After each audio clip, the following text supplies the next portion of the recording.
اور پھر جب فاروق صاحب نے نام لیا ڈاکٹر مسعود الدین عثمانی رحمۃ اللہ علیہ کا تو کہنے لگے کہ ڈاکٹر عثمانی کو چھوڑو، اور تمہیں نہ چھوڑ دیں، تمہیں نہ چھوڑ دیں، تمہیں نہ چھوڑ دیں، تمہیں چھوڑنا زیادہ آسان ہے اور تمہیں چھوڑنا جو ہے نا وہ زیادہ ہمارے حق میں ہے۔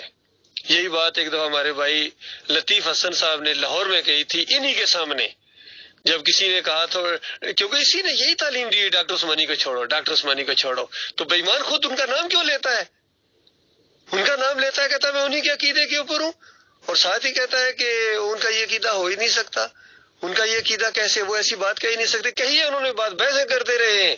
بحثیں کرتے رہے مولویوں کے ساتھ۔ نہیں حضرت، یہ جو نہیں حضرت والا انداز ہوتا ہے یہ بالکل اسی طریقہ جیسا قرآن میں کلا کہا جاتا ہے، ہرگز نہیں، نہیں بالکل غلط ہو تم، اس انداز سے یہ بات کہی جاتی ہے۔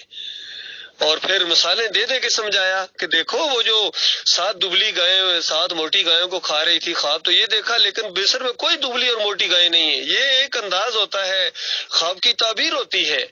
اور اس سے مراد خوشحالی اور ہریالی لی گئی ہے۔ اسی طرح جو سورج چاند ستاروں کا لی ساجدین ہے، یہ عزت اور احترام کا ایک انداز ہے جو بیان ہوا ہے قرآن کے اندر، اور بڑا سادہ انداز ہے، اور اس کی جو تفسیر بیان کی ہے یعقوب علیہ السلام نے پیغمبر کی حیثیت سے، وہ اصل تفسیر ہے۔ اسی کو امام بخاری رحمۃ اللہ علیہ لائے ہیں، خوابوں کی تعبیر کے باب کو باندھا اللہ کے اس بندے نے، امام بخاری رحمۃ اللہ علیہ نے، اور اس میں یہ 6 نمبر آیت لائے ہیں جس طرح محمد حنیف صاحب نہیں جانا چاہ رہے، جاتے نہیں، ان کو موت پڑتی ادھر جاتے ہوئے۔ پھر کہتے ہیں ہمارے سابقہ امیر کو یہ سخت الفاظ بول دیے، سابقہ امیر مرنے کی دہلیز پر قبر میں پاؤں لٹکائے پھر بھی یہ ظالم شرک سے توبہ کرنے کے لیے تیار نہیں ہے اور گمراہ کر رہا ہے، جو بھی اس کو فون کرتا ہے اس کو گمراہ کرتا ہے، پوری طرح شیطان کا بیڑا اس نے اٹھا لیا ہے۔ بہرحال اپنا یہ آخرت تباہ کر رہا ہے، اور دنیا میں اس کی جو ذلت ہو رہی ہے مومنوں کے ہاتھوں، اس کو طاغوت ثابت کر دیا گیا، اور واقعی اس طرح طاغوت، اور اللہ تعالیٰ نے ہمیں طاغوت اپنی آنکھوں سے بنتے ہوئے دیکھا ہے، اور اللہ کا لاکھ لاکھ شکر ہے کہ ہم اس سے اللہ کے لیے محبت کیا کرتے تھے۔ جب ہمارے مالک اور خالق کی کتاب کو جھٹلا کے اس نے اپنی بات چلانے کی کوشش کی ہے، تب ہم نے اس کو آڑے ہاتھوں لیا ہے، اور یہی ہمیں سکھایا تھا ڈاکٹر مسعود الدین عثمانی رحمۃ اللہ علیہ نے، پہلے سمجھاؤ، پہلے سمجھاؤ، سمجھتے ہیں تو ٹھیک، لیکن نہیں سمجھتے ہیں تو پھر للکارو، پھر اپنی جان اور مال اور توانائیاں لگاؤ ایسے طاغوتوں کے خلاف۔ یہ ہے پورا نچوڑ ڈاکٹر عثمانی رحمۃ اللہ علیہ کی دعوت کا، توحید کی دعوت کا۔ پہلے سمجھاؤ، اللہ جانتا ہے 7 مہینے ان کو سمجھایا ہے، اور بہت ہی ادب و احترام کے ساتھ وہ پورا مضمون لکھ کے پورے پروٹوکول کے ساتھ ان کے ہاتھ میں پکڑایا ہے کہ کہیں چڑھ نہ جائیں، لیکن ان کی اس بدبخت کے حصے میں وہ چیز نہیں تھی۔ بجائے اس کے کہ شورا میں جا کے وہ مضمون رکھتے، اسلام آباد میں ان کے ہاتھ میں پکڑایا کہ جا کے شورا میں رکھو، سارے وہ کرو، میں اگلے مہینے آؤں گا۔ آرام سے جماعت کا اندرونی اس طرح ایک مسئلہ ہوتا ہے، صاحب آپس میں مل کے یہ ایمان کا مسئلہ، عقیدے کا مسئلہ ہے، لیکن ایئرپورٹ سے انہوں نے، ابھی کراچی پہنچے ہی نہیں، راولپنڈی ایئرپورٹ سے انہوں نے ارشد ظفر صاحب کو فون کیا کہ دیکھو ارشد کرملائی سے دور رہو، اب اس کے خلاف ہم تعدیبی کارروائی کرنے والے ہیں، بڑا سخت معاملہ کرنے والے ہیں، اندازہ لگائیے۔ یہ امیر ایسے ہوتے ہیں اور جج ایسے ہوتے ہیں کہ دونوں پارٹیوں کو سنے بغیر، اور اس کے بعد امانت کے طور پر یہ قسم کا خط تھا کہ مرکزی شورا کے ہاتھ میں رکھو، اور مرکزی شورا والے ایسے گنگے شیطان بنے، وہ بھی یہ نہیں اس کو پوچھتے ہیں کہ کیوں نہیں تم نے پہلے یہاں رکھا ہے، اپنا کیوں فیصلہ وہاں سے نہ ہے، یہ کون سا امارت ہے۔ یہ ہوتا ہے ڈنڈے کے زور سے اور طاقت کے زور سے، اقتدار کے نشے سے وہ چیز منوانا۔ تو بہرحال یہ اقتدار ہمیشہ نہیں رہے گا، اب تو بالکل آخری سانس لے رہے ہیں، آخری سانس لے رہے ہیں، لیکن اس کے بعد اگر توبہ نہ کی، ابھی بھی موقع ہے۔ یقین کیجیے ہمیں ترس آتا ہے ان کے اوپر، بہت ہی زیادہ ترس آتا ہے کہ اپنی آخرت برباد کر کتنوں کو جہنم کی آگ کے اندر اتار دیا۔ حافظ قرآن ان کی شرک کی وجہ سے قرآن جو ہے اپنی آخرت برباد کر بیٹھے، کتنے شریف اور بڑے بڑے متقی پرہیزگار سمجھے جانے والے، خود اپنی بیوی کو جہنم کی آگ کے اندر اس نے اتار دیا اپنے اس جھوٹے نفس کی وجہ سے، موٹے نفس کی وجہ سے، اور اس انا کی وجہ سے۔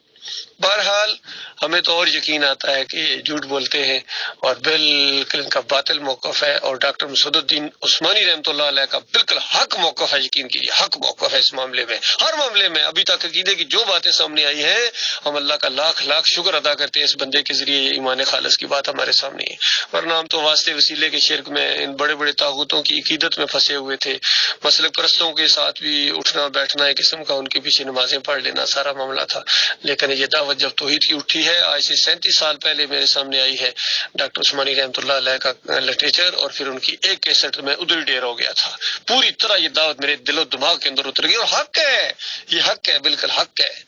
تو اس وقت مجھے کوئی پتہ نہیں تھا محمد حنیف کون ہے اور محمدی گل کون ہے، اعظم صاحب کون ہے. تو میں نے دعوت اللہ شروع کر دی تھی بازاروں میں اور بسوں میں. الحمدللہ اللہ کے فضل و کرم سے میرے مالک نے میرا دل کھول دیا تھا اسی وقت. یہ تو مجھے بعد میں پتا چلا کہ یہ بھی موجود ہیں، تو میں نے اس وقت بھی اللہ کا شکر ادا کیا کہ پوری جماعت ہے، امیر ہے، پورا سسٹم ہے. الحمدللہ یہ تو بہت اچھی بات ہے، میں ساتھ مل گیا ایک قسم کا. اور پوری جماعت جانتی ہے کہ کس طرح میں نے اپنا سر کفن کہتے ہیں ہاتھ پر کفن باندھ کے میں ہر معاملے میں آگے بڑھتا رہا ہوں، اسی کے لیے جینا اور اسی کے لیے مرنا. اور 8 سال میں کراچی میں رہا ہوں، سارے ساتھی مجھے جانتے ہیں. لیکن محمد حنیف اگر ایمان کے اندر اس طرح گڑبڑ کرے اور اس کے بعد اس کو منوائے کہ نہیں میں نے جو بتا دیا ہے وہ کسی اور کی بات نہ، بحث نہ کرو میرے ساتھ بحث نہ کرو، کون ہے آپ؟ نبی ہیں کہ آپ کے ساتھ بحث نہ کی جائے؟ تو یہ معاملہ اللہ کے بندو، اب بھی اگر آپ لوگوں کی آنکھیں نہیں کھلتی ہیں پھر کبھی نہیں کھلیں گی، پھر مرنے کے ساتھ جب کھلیں گی وہ کھلنے کا وقت ختم ہو چکا ہوگا. دیکھیے ایک بات یہ بھی قابل غور ہے کہ جیسا ہی فاروق صاحب نے کہا کہ ڈاکٹر مسعود الدین عثمانی کی وہ کیسٹ اور اس میں یہ ساری چیزیں تو اس طرح ہیں، تو ایک دم بوکھلا گئے حنیف صاحب اور کہنے لگے کہ وہ کدھر سے یعنی آ گئی. تو یعنی بڑی تکلیف ان کو ہوتی ہے ڈاکٹر عثمانی رحمۃ اللہ علیہ کی یہ جو کیسٹیں سامنے آ گئی ہیں، اور وہ ان کا عقیدہ اور ان کا فتویٰ بھی ان کے اوپر تلوار کی طرح لٹک گیا کہ ڈاکٹر مسعود الدین عثمانی رحمۃ اللہ علیہ کا فتویٰ ہے کہ جن کا عقیدہ خراب ہوتا ہے، جن کا ایمان خراب ہوتا ہے نا، وہ اس طرح تفسیر کرتے ہیں کہ یوسف علیہ السلام کو سجدہ ہوا، اور اس طرح انداز سے انہوں نے زور دے کے فتویٰ دیا ہے. تو یہ ان کو بڑی تکلیف ہوتی ہے کہ ڈاکٹر عثمانی کی یہ تقریریں کدھر سے ان کے ہاتھ لگ گئیں. اور پھر یہی چیز کہی تھی سہیل خان نے، وہ لاہور والے نے، اس نے کہا یہ پتہ نہیں کدھر سے کیسٹ نکل آئی ہے بھائی، اگر تمہیں نہیں سنی ہے، تمہارے سامنے نہیں ہے تو پھر تمہارا قصور ہے نا. اور حنیف صاحب نے اتنا بڑا جھوٹ بولا ہے، ان کو جانتے ہیں کہ ڈاکٹر عثمانی رحمۃ اللہ علیہ کی یہ کیسٹیں ہیں. 3 اینگل سے ڈاکٹر صاحب نے اس مسئلے کو بیان کیا اور بحثیں کرتے رہے، اور کتنے لوگوں نے گواہیاں دی ہیں جو آخری دورے میں خاص کر ساتھ رہتے تھے کہ ڈاکٹر عثمانی رحمۃ اللہ علیہ سے جب یہ سوال کیا جاتا تھا وخروا لہ سجدا، تو ڈاکٹر صاحب کہتے تھے لاہو کی ضمیر اللہ کے لیے ہے، اللہ کے لیے ہے، اور یہ سجدہ شکر ہے، اور ان نعمتوں اور رحمتوں اور برکتوں کی وجہ سے جو اس خاندان کے اوپر اللہ تعالیٰ نے کی ہے. تو اس انداز سے یہ معاملہ ہے میرے پیارے بھائیوں، کھل کے بات آپ کے سامنے آ گئی ہے کس طرح یہ اپنے اقتدار کے نشے میں طاقت کے ذریعے اس کو یہ عقیدے کو منوا رہے ہیں، اور لوگوں کی آنکھیں نہیں کھل رہی، اندازہ لگائی ہے. اور بالکل نئے لوگوں کو تو بالکل اس نے کہہ دیا ہے کہ ڈاکٹر عثمانی کو چھوڑو. بتاؤ اس کی جرت دیکھو، انہی کی جماعت کی گدی کے اوپر بیٹھا ہوا ہے گویا،